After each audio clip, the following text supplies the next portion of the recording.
So bukod sa Easter season ng April, Father, part of the month is yung intention ni Holy Father. Yes. Dati diniscuss natin disarmament. Yes. Pero interesting pala yung intention ni Holy Father for this April. Yes. Which sabi mo nga is The priests in crisis. priests in crisis. May sariling struggle ang priest, di ba? Correct. Kasi po, kumukonti kami mga pare.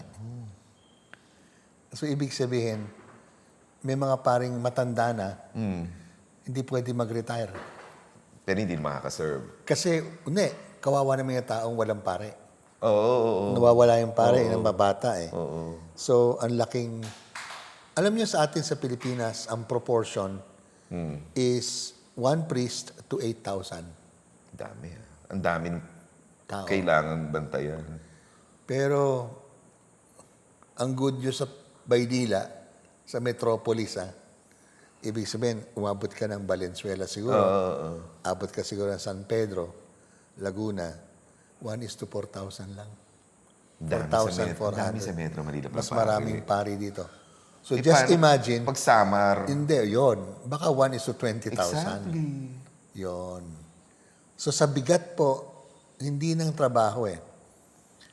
Una sa lahat, sa bigat po ng inaasahan ng tao. Bumibigat po ang trabaho ng pare. Pero yung trabaho mismo ng pare, actually, pwede mo nang ibigay lahat ng ibang trabaho ng pare. Pero siya lang pwede magmisa eh. Oo nga eh. At Siya lang pwede magkumpisal. Magbinyag. Magbinyag. Sakramento po, administration. Yung Sacramento. Eh, Mag-anoint. sad to say, dahil kasi sa ating colonial Spanish, na dumating dito yung tinatawag na ayuda system. Ang una pong hinalapitan ng tao, hindi po ang politiko eh. Ang simbahan. Ang simbahan.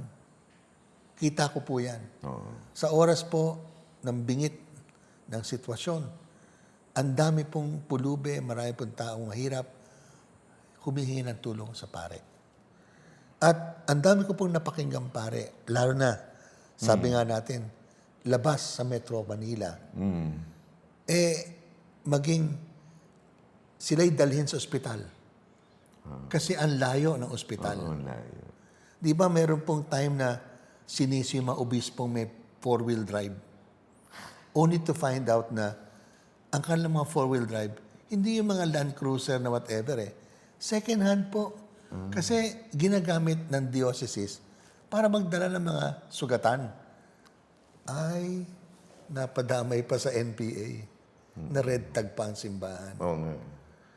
Tumulong ka na nga sa mahirap, tumulong ka na sa, let's say, sa mga lumads, Sa mga sugatan. IP indigenous, nakaaway mo pa ang politiko, nakaaway mo pa. Na-red ka pa. Isipin niyo po, ang ating ipinapatong sa pare. Ano po ang parang inaasahan. And siguro kami mga pare, pumasok din sa aming isipan, kailangan kong gampanan. Alang-alang sa kapwa.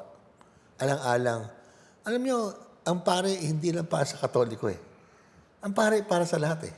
Oo, walang pinipiling relihiyon. Alam mo, diyan ako nag-iisip sa ating mga politiko eh. Pag nanalo ka ba, ikaw ba ang mayor ng iyong partido? O mayor ka ng lahat ng bayan? Buong bayan. Kahit hindi ka boboto. binoto. Oo eh. Eto, alam niyo madalas yung pare, hindi taga sa inyo eh. Hindi naman kayo, kanyang pamilya eh.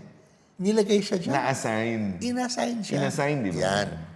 So, balikan po natin ang salitang pare. Oo. Sa lumang tipan at mga pare ng iba't ibang relihiyon, ano yan eh, dugo. Yung kohen sa Hebrew, it's a priestly class. Tanungin mo ang mga ang mga Indians, di ba? Meron silang caste society. Oo. O yun, meron din silang May levels. tagapagdasal, tagapag-alay. So parang pinanganak ang anak ng isang hari, nasa kingly blood ka. Tawag nga sa'yo, blue blood eh. Oo. Pero pag ikaw ay nasa priestly class, o kamukha yan, ni John the Baptist, ang tatay niya si Zechariah eh. Oo nga. Priestly class. So ang inaatas sa'yo meron kang katungkulan sa bayan na mag-alay. Ang tawag sa'yo, tulay. Pontifex ang tawag eh. Pons, pontis is bridge. So the Pope, pontiff. Pontificate. Oo, yan ang Di ba? bridging between God and man. Pero nung si Kristo, hindi siya sa lahi ng priestly class. Actually, nasa lahi siya ng mga hari. Ni David. Ni David, Haring David. He was supposed to be of the kingly class. Actually, he is the king of the Jews. He is the king of the universe, di ba? The King of Kings. Nagkataon na iyon na nakaatas sa kanya. Pero, anong klaseng kingship siya? Pero anong klase, sabi ng letter to the Hebrews, ang kanyang tunay na pagkapare? Siya'y nag-alay. Siya yung sacrifice. Hindi siya kumuha ng bagay para ialay sa Diyos. tupa. Susunugin, maging halimuyak with the spices, siya nag-alay ng Siya sarili. mismo. So may crisis ang pare. So, ganun din yung pare. Pag siya nag-aalay ng sarili niya, Oo. pwede kasing, sabihin natin, inaalay na niya ang kanyang buhay, ang kanyang kaisipan. Tabi natin, not even just his waking hours, yung 24/7 niya. Pag tulog niya, naiisip niya ang parokya niya. Wala siyang asawa, wala siyang anak. Zero ang tumutulong Tumutulong sa kanya. Who cares for the priest? Who shepherds the shepherd? Yeah. Who ministers the minister? Oo. Dalawa po ang mangyayari sa crisis. Oo. Yung pare na workaholic. Yung sumobra. Nakala niya, siya nga talaga inatasan, trabaho niya. Oo. Hindi siya marunong mag-delegate kasi alam niyo hindi po, mag-delegate. may common priesthood. Ang common priesthood, lahat Lahat ng ng binyagan. na they have the priestly task of preaching, magturo, mga magulang, Of helping. of curing, of taking care, di ba? And of praying, worshiping. Praying, tama. And ialay ang kanilang buhay, di ba? Para sa iba. Eucharistic, liturgical priesthood Or yung na buhay mo. charities, yung... Yeah, pero buhay mo mismo is an act of worship. Yun ang problema ng mga pare na hindi marunong mag-delegate. Mismong pagpunas. Di ba? Siya pa din. Oo, gusto siya mga siwa. Oo. Sa trabaho sa simbahan. Minsan, siya pang gusto mangolekta ng pera. Siya mismo maghahanap. Siya pa lahat. So pag meron kang workaholic priest, lapitan niyo na po. Baka kasi ang feeling niya, ang worth niya sa trabaho niya. So, Baka yan ang... ang tingin niya, ang pagkapari ko, ako to. Ang pari po, priestly yung kami, is a function. Okay. Pwede kang tumanda, hindi ka na pwede magmisa. Oh, of course. Dahil nagdemensya ka. Oo. Pero pari ka pa rin. You can offer kasi. Your Or own nagkasakit ka. self-sacrifice. Correct. So, sana ang mga paring nag-iisip na functional sila, trabaho sila, workaholic sila. I could fall into the same thing ako ngayon ang nangangasiwa ng Don Bosco School of Theology. Akin to. Diba? O, kaya kong... Parang inaako mo lahat. Parang kaya ko bang paniwalaan ng aking Inaako mga mo lahat, kasama? no? Hindi, kasama dito. Yung Ng pag-delegate mga laiko? na. Pag-delegate. Oo, ang daming decision dito, hindi akin. Oo. Pero andun yung aking animation, andun yung aking vision, andun yung aking hinihingi ko yung execom, i-execute lang naman namin, at tumutulong ako sa execution. Pero I could still fall to that danger of workaholism. So that's the first crisis, the type of crisis, workaholic priest. Oo. Believe sa sarili. Ang Na parang pangalawa ikaw po, lang ang may kaya. merong second crisis, type of crisis ang pare, sa tingin ko. Sa Pilipinas, hari kami. Entitled? Kahapon lang po nahuli ako Swerving. Sabi. Sabi, Ginamit mo yung pagkapari mo. hindi, pagbukas ko, nakita niya, pari ako. Oh, hindi ka Sabi niya, nahuli eh. Father, huwag ka na mag-swerve next time. Oh, hindi kayo tinikitan. Hindi ako tinigitan Dahil kasi pari pari ka. ako. So, pwede po namin i-claim na meron kaming tinatawag na entitlement. May privileges. Sad to say po, pwede kami magkaroon ng crisis dyan kapag hindi kami pinapansin na mayayaman. Hindi kami iniimbita. Di ba? Oh, may mga pare, palagi imbitado eh. So, para kang part ng circle. Dapat nandun Parang, ka. syempre leader ka eh. Leader ka rin. Pero magkaroon ka doon ng ganong kaisipan na entitled ka. Yung bang hindi ka pumipila, kahit di ka senior, nasa senior lane ka. Di ba? I'm saying na maraming bagay na exempted ang pare. At dahil sa Pilipino, ine-accept ang pare. Kamukha siguro kahapon, kung sabi, nagpapatawad ka ng kasalanan, hindi ko tayo pwedeng patawarin sa infraction. Di ba I mean to say, may dalawang type, di ba? Yung workaholic, sobrang inaako lahat ng trabaho. Tapos siya lang may kaya. Yung isa naman, nagiging mas masahol to nagiging identity niya na pari siya pero may entitlement. May privilege. Meron siyang pribilehyo. Sense of entitlement nga. Magkakaroon po ng crisis din yan. Paano? Pagtanda, pag nawala ng posisyon, Wala nang papansin sa kanya. pag may ibang mas magaling sa kanya. Oo, syempre. Ang dami eh. Ang dami po eh.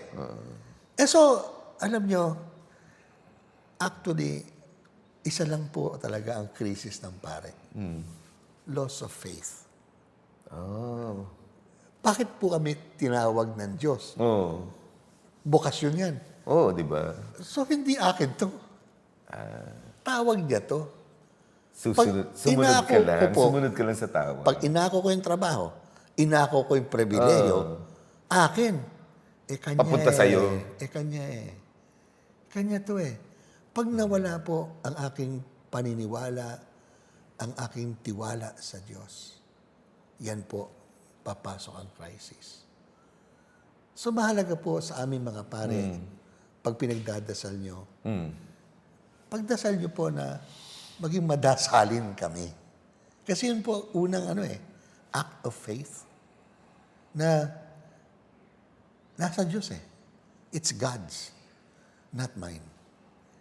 So, when a priest lessens his sense of God. Ngayon, Lessening the sense of God. alam niyo mga kapatid, pwede kasi yung pare, may sense of God. Ito sa St. John Bosco. Kasi nga, alam niya ang Diyos, pati maliliit na ginagawa niya, mangyayari lang kasi andyan ang Diyos. So yung presensya ng Diyos, napakatindi to a priest of faith. God's presence. At yung presensya yon hindi lang sa altar, hindi lang sa misa, sakramento. sa sakramento. Hindi eh. Pati nga, pagkasama mo, mahirap eh. Alam niyo, sabi nga ni St. Benedict, isa sa mga unang-una tungkol sa pagiging mongha, sabi niya, pag nag-ring ang bell sa labas, kumalembang, kasi siguro may mahirap na humihingi ng tulong, ikaw nasa Santissimo ka, nag-a-adore ka, tumayo ka. Kasi yung ina-adore mong Kristo, dito sa Santissimo, siya rin yung Kristong mahirap Na sa kumakato. labas. Ganda. Mamimit mo si Kristo sa mga tao. So, pero yan, yung sabi ko, yung sense of God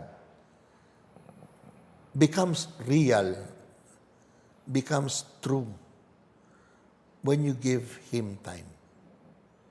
You don't make time for God, but you arrange to have a schedule with God. Ang maganda yan si Little Prince. Yung wolf, which paano mo aamuin ang wolf? Maging present ka every 3 o'clock. At maharata ng wolf na andun ka. At magiging feature ka na kanyang 3 o'clock. Tapos lalapit na yan sa'yo. Paano yung, di ba, may sense of God ka, hindi ka feeling entitled, dine-delegate mo, kulang ang pare, di dadami ulit yung tungkulin mo lalo. Well, actually, Kasi kulang eh. yung pagmimisa. Hindi sa lahat. Pati yung being present, going to the... Yun na nga yung like ko eh. Yun na nga Oo synodality. Yun yung sabi mo, i-delegate mo sa laiko. Yun ang Na may synod- priestly ano din. Yan na nga yung ginagawa ni Pope Francis, synodality. Oo nga eh. Oo nga. Na katuwang tayo, we are one church, we are one faith, one God, one people. Maglakbay tayo, sabay-sabay ng mga tao. So kung may God sense ka na, paano maaayos si workaholic? Kung may God sense ka, Di ba? parang Dahil nagdasal ka, di ba? Oh, I believe the first thing is that to admit. To admit and be Di ba aware. yun ang una eh? If you admit your fault, di ba? And with a contrite spirit, therefore the first thing is conversion. What are the signs of conversion? I believe that if you could, again, as I said, you can delegate, you can believe in the giftedness of others. The laity. Well, not only the late, even kabaro mong pare. Even kabaro mo pa. And yung, sa isa namang kaso na entitled, pag may God Nako. sense ka, Mahirap po yun. mas mahirap yon. Kasi may konting narcissism. Ego. May bilib masyado sa sarili. And sad to say, ang narcissistic palagi naisip ang kanyang kapakanan, di ba? Me first yan eh. Parang America first. Di ba? Pag me first, kahit di ka pari eh. Okay, hindi ka Mabigat pare. ka eh. Oo. Pag narcissistic ka, palagi kang tama. Lahat ng iyong alam, totoo. Yun ang tama. Yun ang tunay. Nagiging self-righteous din pala. Ano pa kaya pag nakapag-aral ka? Oo, Ang dami may mo- alam ka, di ang ba? dami May mong alam ka inaral. eh. Oo. Yun po. Kasama yan. Yun ang mas masahol po. Yung Pero entitled. nangyayari din siya sa normal na privilege. layman.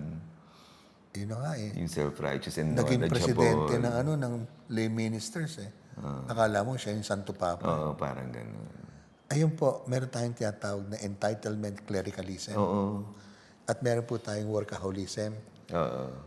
Alam niyo, sad to say, you will go to the lower pleasures of life. Andiyan na po yung sex, andiyan na po yung drinking. Magkakakabit. Kasi katawan at kaluluwa ka eh. At Hindi ka lang- sarili. Hindi ka lang kaluluwa, hindi ka lang mind and spirit eh. Laman Babagsak ka ang katawan mo, yung laman mo. And you can have addictions in the end. So, matindi po ang dasal ng Santo dasal, Papa. oo. Pinapadasal po tayo. So, sino dadasal natin? According to Archbishop Sok. Pray for the priest who Oo, baptized diba? you, Oo. who forgives you, Who anoints you. who anoints you, Who weds you.